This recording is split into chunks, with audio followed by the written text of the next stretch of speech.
Democrats say they want to speak for minorities and blue-collar workers, but their politics is driven by college-educated white elites. AOC reacts to being trolled by blowing up at the Capitol Police, and the media worry about Republicans pouncing on the economy. I'm Ben Shapiro. This is The Ben Shapiro Show.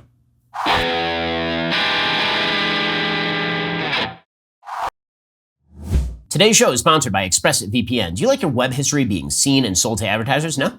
Me neither. Get ExpressVPN right now at expressvpn.com/Ben. Well, you're spending too much money on everything because Joe Biden is a terrible president. Well, one of the things you are spending way too much money on is your cell phone bill. This has been true for a while, not just because of inflation, but because the big guys, I'm talking Verizon, AT&T, T-Mobile, they charge you a lot of money for data that you are not using, which is why you should switch over to Pure Talk the way that I did and my family did. Pure Talk still gives you talk, text, plenty of data for just $30 a month. No price increase there. I'm a Pure Talk customer. They are the most reliable network in America. They use the same towers as one of the big guys. The 5G coverage is great. They're a veteran-owned company with a customer service team based right here in the United States. Stop giving your money away to Verizon, AT&T, and T-Mobile. Switch to my guys over at Pure Talk. They make it really easy with the no-risk money-back guarantee. Head on over to puretalk.com, select a plan, enter promo code Shapiro. You can save 50% off your very first month of coverage. You can literally be switched over to Pure Talk coverage in less than 10 minutes. Head on over to puretalk.com, enter promo code Shapiro. That's puretalk.com, promo code Shapiro. Again, when you do that, you save 50% off your very first month of coverage. There's no reason you should be paying for all the giant marketing efforts being run by all the big guys. Instead, just pay for what you need. With puretalk.com, use promo code Shapiro to get started.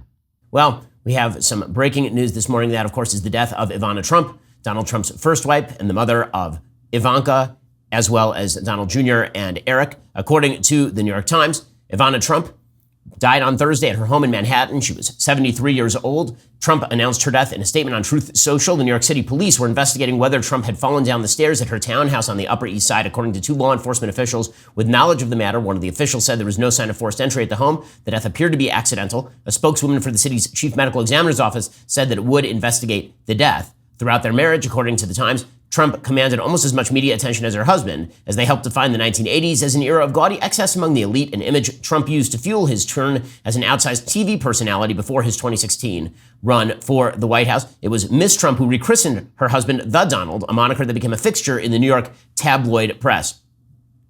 Miss Trump was widely popular with the press. Ivana Trump obviously brought up a pretty successful family. Her death provided an opportunity for all the trolls online to say horrible things, but that's sort of the usual way that things go now online.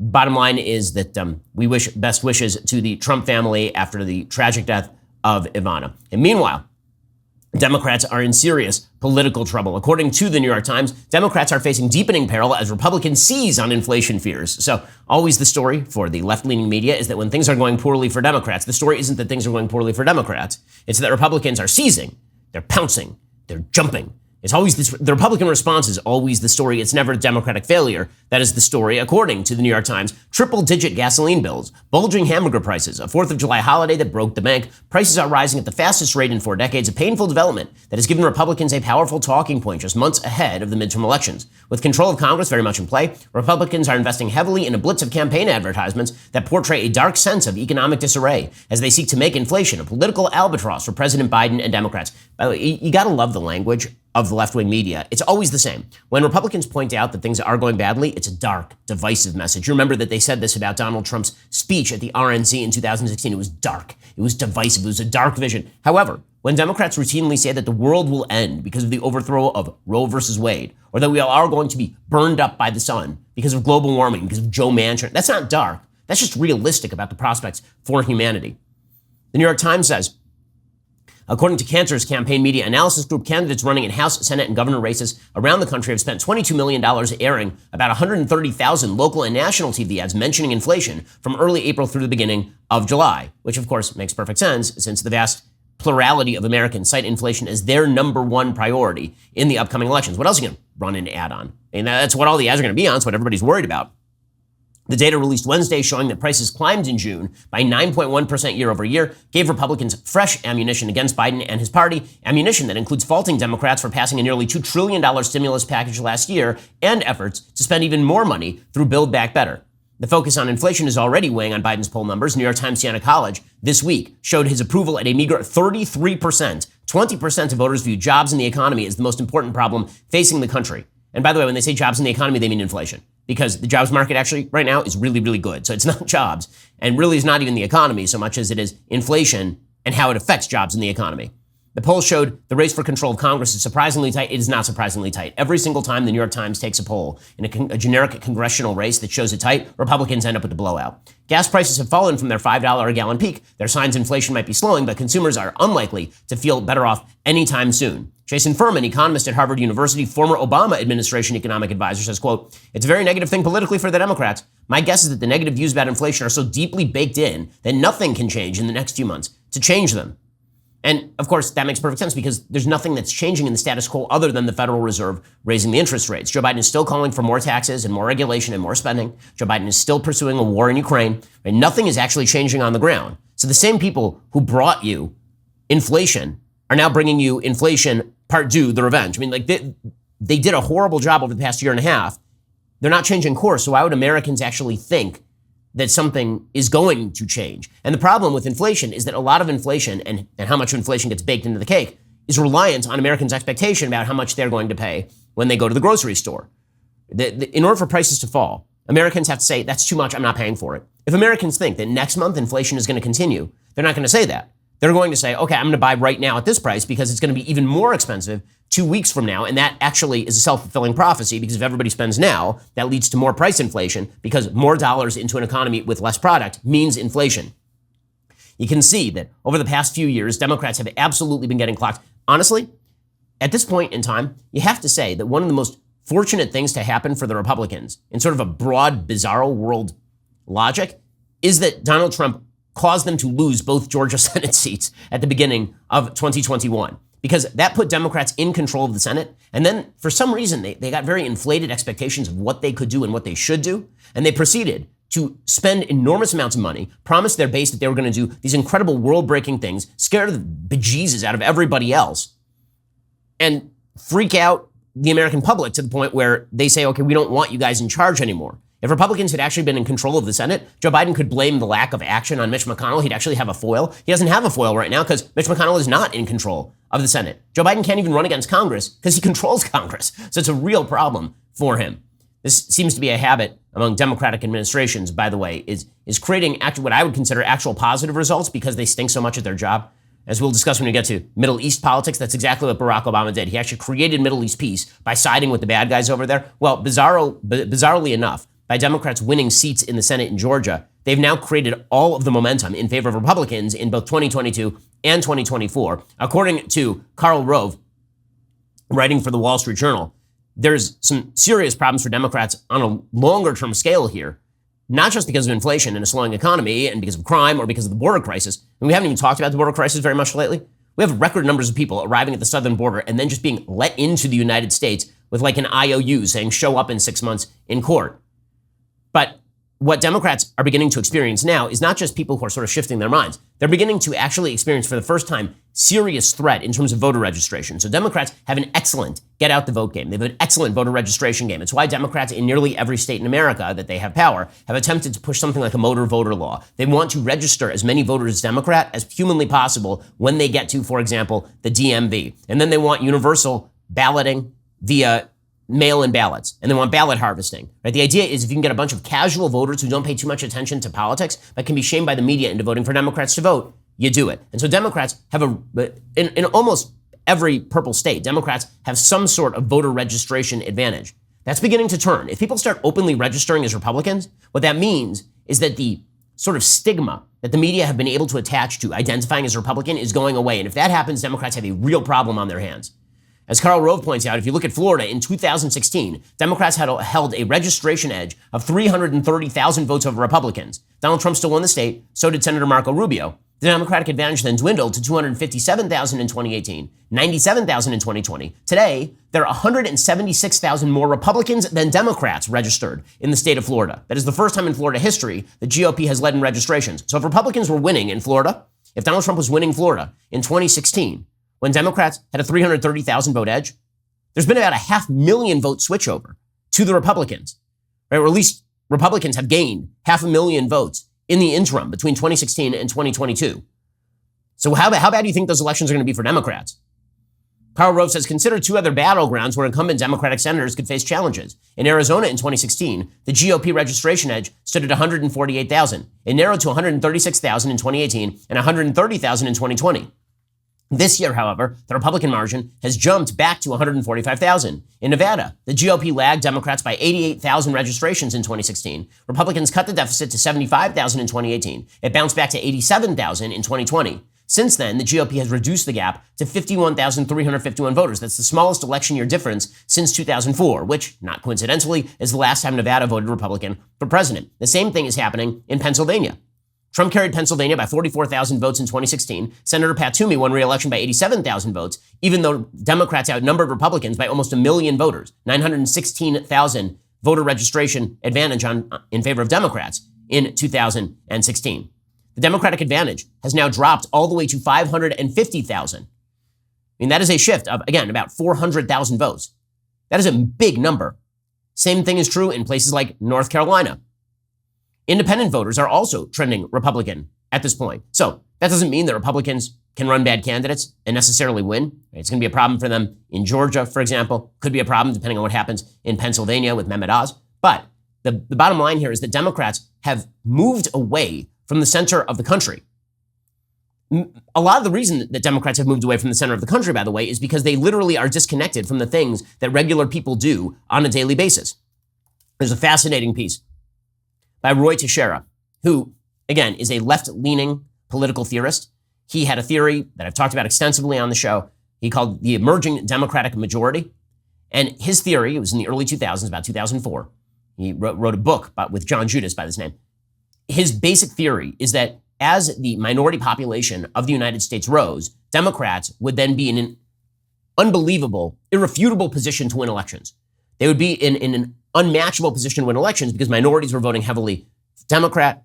The number of white voters as an overall percentage of the population was declining. Therefore, if you had a growing number of a demographic that voted Democrat and a shrinking number of a demographic number that voted Republican, you would end up with a permanent Democratic majority. Instead, as he recognized earlier this year, Roy Teixeira, that is not true anymore. Hispanics are now moving into the Republican camp. The reason for that is because the Democratic Party has now been captured by highly educated white coastal elites, particularly female elites who hail from highfalutin colleges, that their ideology is driven almost entirely by people with that value system. And that is a complete disconnect from the blue-collar values, the religious values, the working values of many Americans. So Roy Teixeira writes this today. Democrats are betting on a small set of issues to mitigate their losses this November.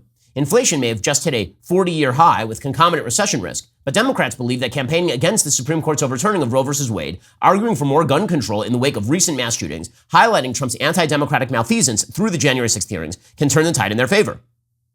It's true that the polls have tightened a bit in Democrats' favor recently, though some of this could be the eagerness of motivated Democrats to be polled. And there's general agreement that Democrats' chance of holding the Senate are much better than their chances of holding the House. Now, that's obviously true. Republicans are going to take the House.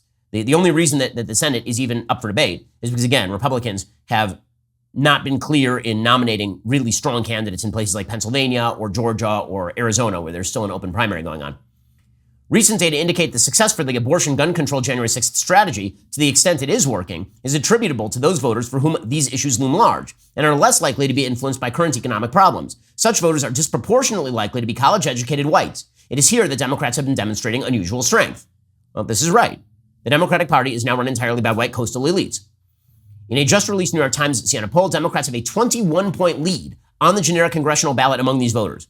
White college Democratic support in this poll is actually higher than support among all non-white voters. Okay, that is a dramatic reversal for the Democratic Party. It used to be that college-educated voters were split kind of half-half in this country, and minority voters split heavily Democrat. Now it's precisely the opposite. So if the demographic argument still holds, which is that there are fewer white voters overall and there are more minority voters, but now the white voters are trending toward the Democrats and the minority voters are trending toward the Republicans, that throws the whole kit and caboodle up in the air for the Democrats. The gap between the Democratic Party and the working class is growing larger every day. But here is the thing. Your gap between good sleep and not sleep, That needs to narrow, and it needs to narrow dramatically. That's why you don't just need your Helix sleep mattress. You need a sofa made by the same people. They launched a new company called Allform. They're already making the best sofas in the game. What makes an Allform sofa really great? Well, for starters, it's the easiest way you can customize a sofa using premium materials at a fraction of the cost of traditional stores. You can pick your fabric, the sofa color, the color of the legs, sofa size, and shape. Make sure it's perfect for you and your home. They've got armchairs and love seats all the way up to an 8-seat sectional, so there's something for everybody. Allform sofas are delivered directly to your door. They have simple, quick assembly, no tools necessary. If getting a sofa without trying it in store sounds a little risky, you don't need to worry. You get 100 days to decide if you want to keep it. That's more than 3 months. And if you don't love it, they'll pick it up for free and give you a full refund. Allform wants to do their part and offers exclusive discounts for teachers, students, military, and first responders. Allform offers financing, flexible payment plans, and amazing sofa is never far away. They've got a forever warranty, literally for all time. I have an Allform sofa in my house. My parents have one. Got one for my sister as well. Allform is offering 20% off all orders for our listeners at allform.com/Ben. That's allform.com/Ben. Roy Teixeira says, this is remarkable and has much to do with anemic Hispanic support for Democrats who favor Democrats over Republicans by a scant 3 points. Remember, Barack Obama won Hispanics like 2-1.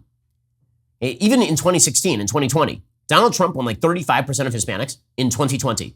Now it is dead even, which is insane. And again, that is because Democrats have embraced a set of values that no one who is not a gender theory major at Wellesley cares about. No one agrees with it. It seems bizarre to them.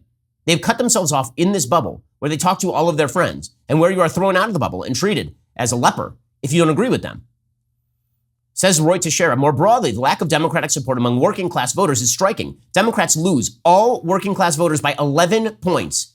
They carry college educated by 23 points. This is not a class gap. It's a yawning chasm. It's difficult to avoid the conclusion Democrats' emphasis on social and democracy issues, while catnip to some socially liberal educated voters leaves many working class and Hispanic voters cold. Their concerns are more mundane and more economically driven, which, by the way, is the way politics is supposed to work. You're supposed to be saying to your politicians, you're the plumber, fix the problem. You're not supposed to look to them for worldview guidance. And yet that's what Democrats do. They see in politicians godlike heroes descending from on high to bring them LGBTQ plus minus divided by sign ampersand tilde theory. Well, that's not how most people see their politicians, particularly people who actually have to work for a living. And the reality is that the Democratic base, the people who create the ideology, most of them have never run a business. Many of them have never worked in a business.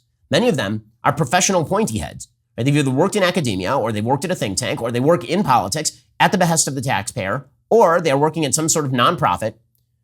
The number of Democrats in elite positions shaping politics who have never held a real business job is extraordinary.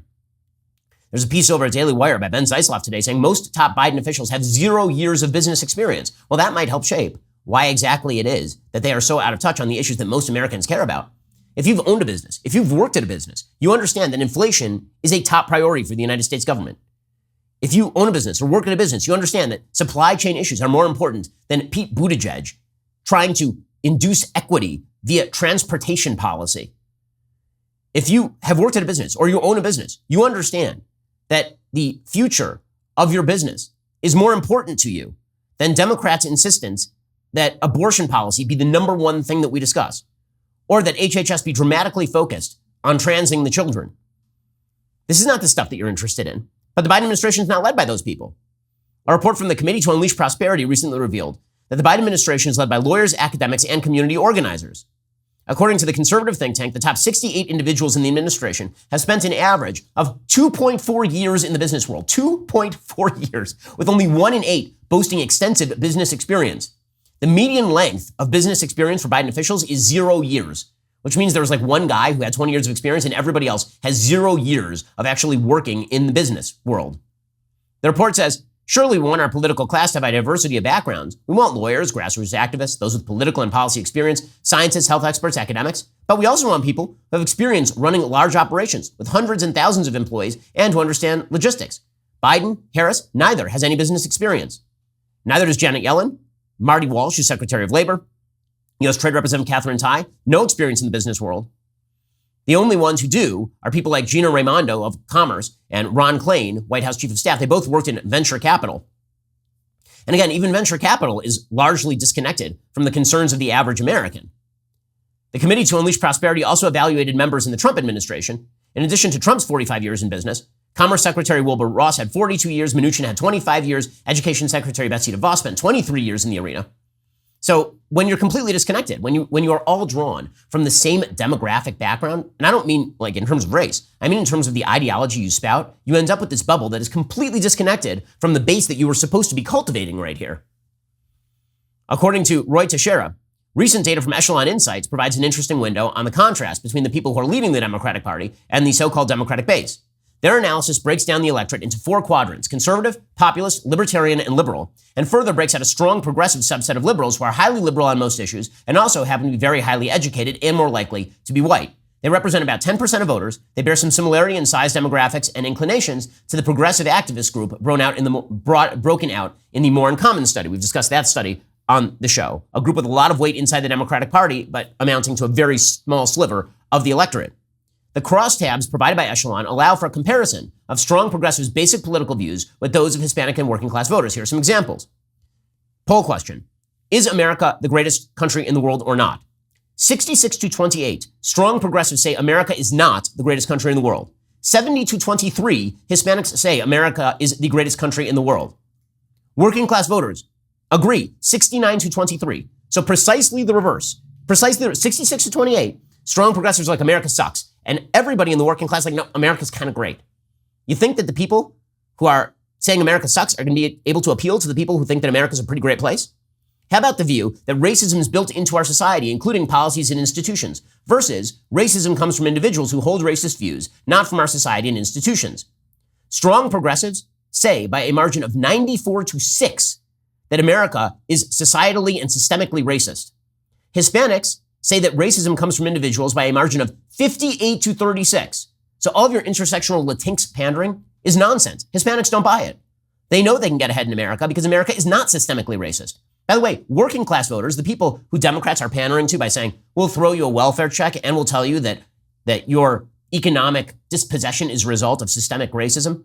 Those working class voters are like, nah, we don't believe you. 57-33, they agree that racism comes from individuals who hold racist views. How about illegal immigration? Should the government deal with illegal immigration by making it easier to immigrate legally? Or should we increase border enforcement? Strong progressives say we should make it easier to immigrate legally. 97-2. Hispanics are split 44-47. Working class voters endorse more border security 58-32. Again, the gaps between the Democratic Party elite, the coastal white elite, and actual Hispanic voters is just enormous. Well, there's also a gap between people who are the investment specialists and you. There are a lot of investments that very rich people can make that you actually are not allowed to make, right? If you want to invest in a hedge fund, you actually have to have above a certain income level in the United States. And there's one asset class that very, very wealthy people have been investing in for literally centuries. That is great art. Heretofore, you've been unable to invest in the same way, but now you can with Masterworks. What should you do right now? Should you invest in like JPEGs, given the fact that the market is going down? No. You should probably invest in the things that have tried and true value, hard assets that protect you from inflation and outperform the S&P 500. Masterworks helps make that happen. They've returned over 30% to their investors each year, every year, like clockwork. They've made my listeners over 300 grand. If you're a fan of this show, I only talk about things that I believe in. So I am a Masterworks supporter and fan. Basically, they allow you to own a fractional share in great art. And over time, they ain't making more of it, so great art tends to get more expensive over time. With their track record, it's no wonder their waitlist has over 5,000 people on it. I've secured 75 VIP passes from their team to skip the waitlist today. To join me, simply go to masterworks.com/Ben. That's masterworks.com/Ben. Before deciding to invest, carefully review important disclosures at masterworks.com/CD to get started. So, for example, polling data from Echelon Insights. On the question of transgender athletes being able to play on sports teams that match their supposed preferred sex, what do people think about this? Strong progressives say that men should be able to play on women's teams by 66-19. Hispanic voters say 64-22 no. Working class voters say 63-22 no. How about reallocation of money from police departments to social services? Strong progressives say yes, 87-12. Hispanic voters say they want more funding to the police, 50-41. Working class voters say 59-31. How about hard work and determination? So according to strong progressive voters, they are not a guarantee of success for most people. According to progressive voters, 88-12, they say that most people who want to get ahead cannot get ahead because of the systemic problems with American society. Hispanic voters say that if you work hard, you're likely to get ahead, 55-39. Working class voters, 55-40. So Roy Teixeira says, strong progressives clearly live in a different world than Hispanic and working class voters. In strong progressive world, views on abortion, gun control, and January 6th fit neatly into an overarching set of sociocultural beliefs that are highly salient to them and increasingly drive the Democratic Party's priorities and rhetoric. Hispanic and working class voters lack this overarching set of beliefs. In fact, they don't share many of them. They're much more concerned with the basics of their material lives. Josh Krashour notes Democrats are becoming the party of upscale voters concerned about gun control and abortion. Republicans are quietly building a multiracial coalition of working class voters with inflation as an accelerant. That is clearly right. And Democrats are about to take it directly on the chin because of all of this. And because, again, there's an elite class inside the Democratic Party that is concerned with the things that most Americans are just not concerned with. Which is why, for example, it doesn't help Democrats when billionaire Bill Gates vows to transfer $20 billion of his vast wealth to fight particular issues. So what are the issues Bill Gates is donating his vast wealth to help alleviate? He says that he's going to donate a bunch of money because of the war on Ukraine and because of abortion and because of climate change. Do any of those things rank among the top priorities for Democratic voters? Now, Bill Gates is not a Democratic politician, but he is in the halls of the Democratic elite deciding their agenda. And so he is mirroring the preferences of that small coterie of Democratic elites. Do you think that most people, like, if you're a working class voter and you see maybe the richest person on earth saying, I'm going to help the people. The way I'm going to help the people is by paying for abortions, helping to alleviate the effects of the war in Ukraine, and working on climate change. Are you more or less likely to feel good about Bill Gates? That is not a thing that is likely to draw voters to the party of Bill Gates. Pretty unlikely. When you hear Nancy Pelosi talking about how abortion is freedom, let's be clear on this. Only half of Latino Americans say that abortion should be illegal, period. Half. Okay, and when they say that it should be legal, they don't mean illegal until point of birth. Okay, the fact is that if you're a first-generation Latino, by the way, a minority of first-generation Latinos believe that abortion should be legal at all. So there's a vast disconnect on abortion. So when Nancy Pelosi is spouting the San Francisco position on abortion, that does not reflect what most working-class people think about abortion. Here's Nancy Pelosi yesterday. This is something that is core to who we are. It's about freedom. It's about health care. It's about respect for women. And that is something that the president is wedded to. Okay, again, these sorts of statements are not helpful to the Democrats. So all the hopes that the overthrow of Roe versus Wade was going to suddenly usher in an era of Democratic dominance, yeah, good luck to that. It's not helpful to the Democratic case when the CDC, run by Joe Biden, the Center for Disease Control, is, according to Breitbart, now promoting to youth an online chat space that discusses sex, polyamorous relationships, the occult, sex change operations, and activism, and is specifically designed to be quickly hidden while being used. And also mixes LGBT adults and children and is run in part by Planned Parenthood. The chat is called Q Space, and the platform is advertised on the CDC's LGBT Health Youth Resources page. The chat service, describing itself as a community for LGBTQ plus minus divided by sign ampersand caret command symbol teens, is available for those aged 13 to 19 and can be hidden from parents and focuses on a number of these themes, including conversations on drag culture 101, sex and relationships, and having multiple genders intended for bi-pan youth. Is that sort of stuff the stuff that is going to drive blue-collar and minority voters into the arms of the Democratic Party? And here's the thing. The media help perpetuate this bubble. This is the thing. The Democrats are so reliant on the media. The Democrats are basically crystal meth. The journalists are the crystal meth of the media. They're deeply reliant on it. They are addicted to it. It's rotting their teeth. It's really bad for them. They can't get off it. They rely on the Democrats rely on the journalistic activists to do their dirty work for them. They get up every morning, they're having a bad day, they shoot themselves full of New York Times journalism, and then they feel high for a little while, and then it turns out that the come down on the other end is really, really bad. Because the journalists are not telling them truths they need to hear. The journalists are acting as a Praetorian Guard, preventing them from hearing truths they ever need to hear. And in the meantime, by the way, the journalists are undercutting their own credibility. Fascinating poll from Pew Research this week. And here's what it finds. Journalists in the United States differ markedly from the general public in their views of both sidesism, whether journalists should always strive to give equal coverage to all sides of an issue, according to a Pew Research Center study. A little more than half of journalists surveyed, 55%, say that every side does not deserve equal coverage in the news. By contrast, 22% of Americans agree. 76% of Americans say journalists should strive to give all sides equal coverage. So a majority of journalists are out there saying, I don't want to give other sides equal coverage because after all, they're wrong, right? That would be bad. We can't give them equal coverage. Meanwhile, the American people are like, wait, wasn't that your job? I thought that was literally your job.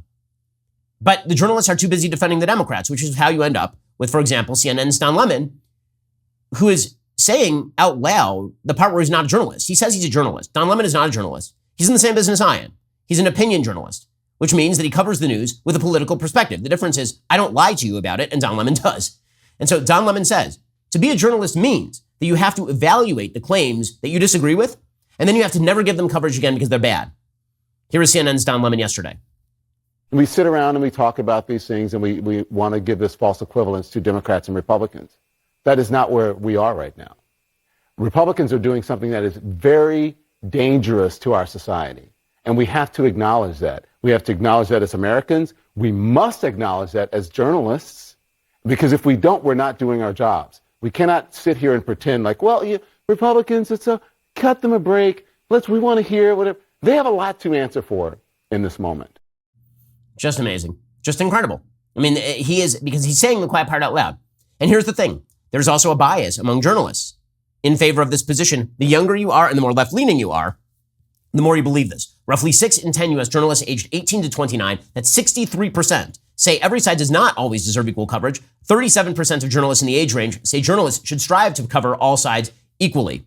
Those numbers change noticeably for journalists 50 and older. So if you're an older generation of Democrats, then you tend to believe that journalists are supposed to, journalism at a certain point. But if you're a younger Democrat, you don't believe that. And so you act as a Praetorian Guard for the Democrats who never hear messages like, hey guys, maybe Hispanic voters don't like it when you call them Latinx. Hey guys, did it ever occur to you that blue collar black workers are not particularly fond of the idea that you're telling their little boys that they're actually little girls? Instead, the journalists are focusing on activism. The most obvious trend in journalism in this direction is basically just going to random businesses and trying to cudgel them through media coverage into doing the dirty work of the left. This is how you end up with stories by people like Brian Schwartz at CNBC, reporting that Republican attorneys general are hosting a private retreat for corporate donors at a swanky Palm Beach resort, and then proceeding to list off all of the corporate parents, all the corporate donors, right? The lobbyists and executives, like Comcast and General Motors, Johnson & Johnson. The goal of this sort of reporting is specifically to put pressure on corporations, never to associate with Republicans ever. It's just journal activism. But guess what? That ain't going to do the job, because increasingly, Americans don't buy it.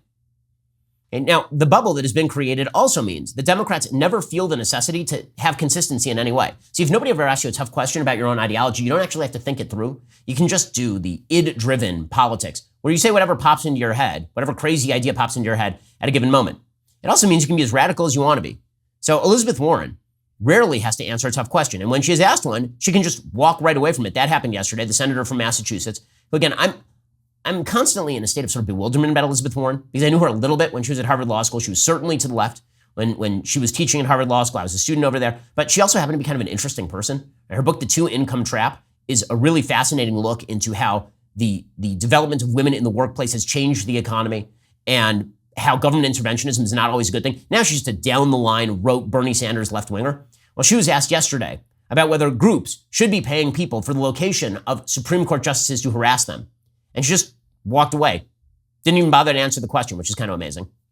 Senator, an activist group is offering to pay people if they send in the locations of justices. Do you think that this has gone too far at this point? Okay, and then she just keeps on walking. Just keep going. Again, consistency being the hobgoblin of both little minds and also decency. This is just not something that that they are going to. They're not actually going to be consistent in any way. Elizabeth Warren and this crew, they really have never had to deal with serious economic hardship. They've never run a business, but you're running a business, and that's why you can't afford to lose time and money. That's why we here at Daily Wire, we've been using Stamps.com since 2017, saving us time and money. Stamps.com makes mailing and shipping quick, easy, and cost-effective. It saves you time, money, and stress. For more than 20 years, Stamps.com has been indispensable for over 1 million businesses. Stamps.com gives you access to all post office and UPS shipping services you need right from your computer. And get discounts you can't find anywhere else, like 30% off USPS rates and 86% off UPS. You can streamline your shipping process with Stamps.com's easy-to-use software. All you need is your regular computer and printer, no special supplies or equipment. You're up and running in minutes, printing official U.S. postage for any letter, any package, anywhere you want to send it. So stop wasting your time and start saving money today. Use Stamps.com to mail and ship. You can sign up with promo code Shapiro for a special offer that includes a 4-week trial, plus free postage and digital scale, no long-term commitments, no contracts. Go to Stamps.com, click the microphone at the top of the page, enter code Shapiro. Head on over to Stamps.com. Again, promo code Shapiro for that special offer. It's a great offer, and you're going to start saving time and money today at Stamps.com. dailywireplus.com. Alrighty, so it is that time of the week when I give a shout out to a Daily Wire member. Today, it is Kevin Peach on Twitter, who understands smart, stylistic choices. In the pic, Kevin and his barber are happily displaying their examples of the world's greatest beverage vessel after taking a little off the top. The caption reads, "Always get your haircut from someone you can trust. Hashtag leftist tears Tumblr." Sound advice, my friend, when a man is shaving you with a straight edge razor, you want to make sure that he has some of your same values. Thanks for the pic and also for being a Daily Wire member. Also, okay, this weekend, it's a great time to subscribe to Daily Wire Plus. Why? Well, it's always a great time to subscribe to Daily Wire Plus because Daily Wire Plus has tons of great content for you to watch. This weekend, we've got What is a Woman, the biggest documentary in the country in 2022. We've got Terror on the Prairie, the Gina Carano Western. We got Jordan Peterson's entire archive of content. I could not be more excited to be working with Jordan Peterson, having this huge library. I've got all of his old lectures. I'm talking about his biblical lectures. I'm talking about Dragons, Monsters, and Men, his 4-part series about manliness in Western civilization.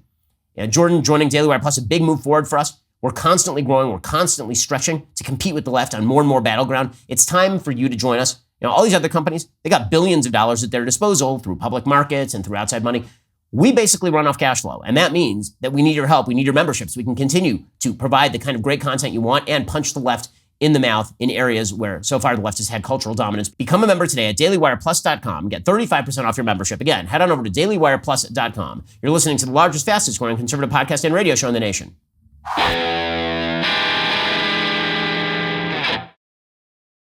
So, meanwhile, it is amazing to watch how the Democrats really have, many of them, have no standards at all with regard to what is appropriate behavior. It really is an amazing thing. So, obviously, you had Joe Biden and his team at the White House overtly saying that it was totally fine to go to Supreme Court Justice's house and protest like right outside their house, even though it was a violation of federal law. It was totally okay. And you had Karine Jean-Pierre, the wildly untalented White House press secretary, saying openly that, going outside restaurants and yelling at people while they're eating their dinner, that's just free speech. And Pete Buttigieg, the Secretary of Transportation, mostly famous for going on a 2-month paternity leave while nobody noticed, he said the exact same thing.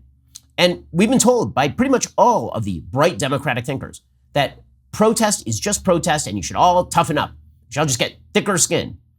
Well, all right. But if we're going to hold you to that standard, we're going to hold you to that standard. So here's the thing. Alexandra Ocasio-Cortez, the irrepressibly moronic congresswoman from Brooklyn, she tweeted December 2nd, 2020, quote, "The whole point of protesting is to make people uncomfortable. Activists take that discomfort with the status quo and advocate for concrete policy changes. Popular support often starts small and grows. To folks who complain protest demands make others uncomfortable, that's the point.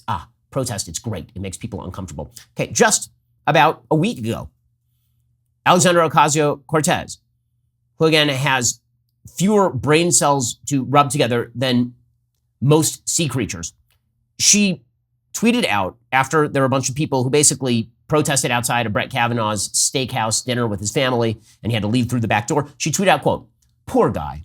He left before his souffle because he decided half the country should risk death if they have an ectopic pregnancy within the wrong state lines. It's all very unfair to him. The least they could do is let him eat cake." Right? So, why should he be offended that people are ruining his dinner? After all, you don't have a right to eat dinner. And after all, he wants to make people go through with ectopic pregnancy. By the way, it's just a lie. Okay, that there is not a state in America where it is illegal to remove an ectopic pregnancy. It does not exist. It is a threat to the life of the mother. Okay, but put all of the abortion policy there aside. The bottom line to AOC is protest is good when I do it, but it's very bad when people do it to me. When people troll me, it is legitimately the end of the world, and I am so scared I'm going to freak out. And we're not just talking about January 6th, when there's video of AOC talking about how she was in tremendous fear for her life and she was afraid she was going to die. And I was in Katie Porter's office and they asked Katie Porter about it. And Katie Porter's like, yeah, we were in the other office building. It was fine. And I had to one of my staffers had to give AOC her shoes, right? Put all of that aside. I'm not talking about January 6th. There was actual danger involved, although not in the Longwell office building where AOC was, but there was in the Capitol complex. Now AOC is suggesting that she was deeply threatened, that it was really, really scary when a troll decided to talk about her booty to her on the steps of the Capitol building. Now, that's ugly behavior. That's bad behavior. That's harassment. It's bad. And I can say that because I think it's bad across the board. I think it's bad when you protest at steakhouses and go outside Supreme Court justices' houses. I think it's bad when you try to track down Supreme Court justices, after somebody tries to murder them in their house. I think there are a lot of things that are bad in this realm. But if you are AOC and you think protest is good, except when somebody says a mean thing to you and you get the feels, well, then I have less sympathy for you. One rule for all of it. I'm perfectly on AOC's side when she says she is offended by this trollery. Fair enough. But you can't be offended by this trollery and then be like, yeah, but if they do it to people I don't like, then it's totally fine. So here's what happened. AOC, the so fresh, so face, freshness of face that just could not be outfreshed in its faceness. AOC was walking up the Capitol steps when a professional troll named Alex Stein decided to talk to her about her booty. Here's what it sounded like. AOC, my favorite big booty Latina. I love you, AOC. You're my favorite. She wants to kill babies, but she's still beautiful. You look very beautiful in that dress. You look very sexy. Look at that booty on AOC. That's my favorite big booty Latina. I want to do a little selfie. I love it. My favorite AOC. Nice to meet you, AOC. Look how sexy she looks in that dress. Woo, I love it, AOC. Hot, hot, hot like a tamale. Okay, so, not something I'd want anybody saying to my wife. Not something that I think is appropriate for public discourse. Actual catcalling. I know that AOC can't tell the difference. Like, I one time offered to debate AOC, and she literally accused me of catcalling on Twitter. That right there is catcalling. Okay, if you want like a definition of that's the one. I know AOC doesn't understand what words mean and that words have meanings. That's the catcalling, AOC. So, but according to AOC, you have to follow the logic because she's so incredibly dumb. According to the logic, here's AOC's logic. If I offer to debate AOC, that's catcalling. If this guy catcalls her, that's a violent threat. And if somebody is outside a Supreme Court justice's house shouting at them like a week after somebody tries to murder them, that's not a violent threat. That's legitimate protest. You follow this circle of illogic? And so Alexandria Ocasio-Cortez then decided that the fundamental problem here is the Capitol Police, that the Capitol Police did not protect her from a man shouting about her big booty. Here is Alexandria Ocasio-Cortez on Instagram, really going for it. I think the thing that was so crazy about that incident is not even that it happened, but that it happened on the Capitol steps right in front of a Capitol police officer. And this dude was engaged, like this wasn't about a political opinion or protest or anything like that. He was engaged in very clearly sexually threatening, aggressive behavior right in front, on the Capitol steps in front of an officer. And he wasn't even asked to take a step back. Like, this officer was just cool with it. And it just, like, I really just can't help but think about all of that footage and evidence that we saw the day of all these Capitol police officers helping and being sympathetic to the insurrectionists on January 6th. And everyone just decided it was too politically difficult to deal with. So they all just brushed it under the rug. And to this day, there has never been an investigation into that. Never. So as a result, we have no idea which officers are safe to be around. We have no idea if any of those officers and the ones holding massive weapons were with that crowd or if they weren't. No, so just to get this straight, she's now saying the Capitol Police are bad guys on January 6th because a man catcalled her. By the way, if you watch the tape, she actually comes back down the steps to approach him and say something, then she goes back up the steps. Right? This does not excuse the lewd, lascivious stupidity of this troll who is a troll. But I'm unaware of the evidence from the video that he was physically threatening to her. There's a difference between being lewd and gross and violative and being physically threatening. I mean, those differences do exist. So what exactly is the Capitol Police officer supposed to do? Go like beat the guy up, like go tackle him, go arrest him? Because what he did is not technically illegal. Okay, it's yucky and bad. Many things in American society are yucky and bad. It's not technically illegal to catcall AOC, which is what this guy actually did, even though AOC doesn't apparently know what a catcall is. And I love that she's now turned on the Capitol Police. Remember when the Capitol Police were our nation's greatest heroes? Well, now they are back to being the people that people like AOC hate because apparently they don't want to protect, what she said was women and LGBT people. This is what she says. It's not a place designed to protect women. Again, you seem to be here and healthy and doing quite well, AOC. It's not a place designed to protect LGBT people. What does that have to do with anything? I do love that the new Democratic formulation of every single issue is, and LGBT people, and LGBTQ plus minus divided by sign ampersand, tilde, hashtag, emoji, smiley, crying face people. Like every single issue. It's amazing. It's like housing crisis in Miami. Clearly, this affects most LGBTQ plus minus divided by sign people. My God, there's lead in the pipes in Flint. in Flint, Michigan. That clearly is going to affect trans youth. Like it's my favorite one that they do is abortion. Abortion is clearly going to most affect LGBT people. You're like, wait, hold up. You're going to have to explain that one biologically to me. You're going to have to explain how abortion is chiefly affecting the LG community. Like that really, like you're going to have to explain how abortion among lesbians is really like the biggest issue right here. Like the accidental pregnancy among lesbians is just an extraordinarily high rate. But this is the thing that they have fixed. So you wonder why the disconnect between the Democratic Party and the rest of everybody else? Because for the Democratic Party, AOC is the ideal minority voter.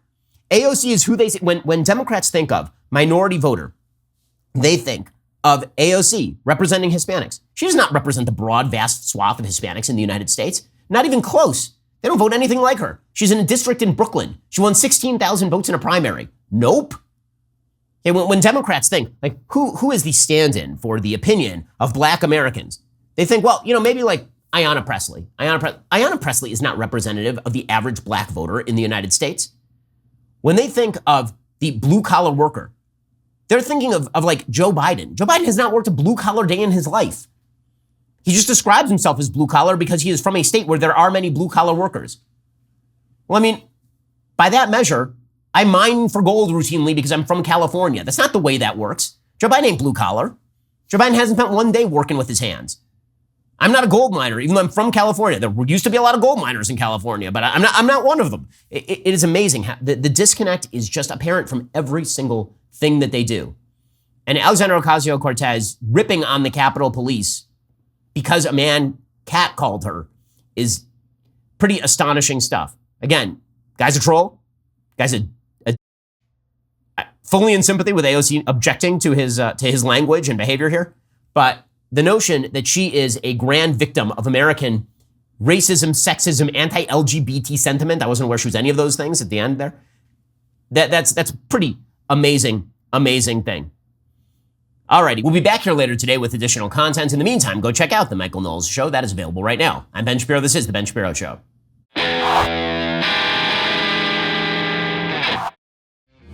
The Ben Shapiro Show is produced by Bradford Carrington, executive producer Jeremy Boring, supervising producer Mathis Glover, production manager Pavel Wydowski, associate producer Savannah Dominguez Morris, editor Adam Sayevitz, audio mixer Mike Coromina, hair and makeup artist and wardrobe Fabiola Cristina, production coordinator Jessica Kranz. The Ben Shapiro Show is a Daily Wire production. Copyright Daily Wire 2022. A new report shows that most of Joe Biden's top officials have 0 years of business experience. Donald Trump makes a decision about 2024, and a major new development comes out in the politically charged rape case of a 10-year-old girl. Check it out on The Michael Knowles Show.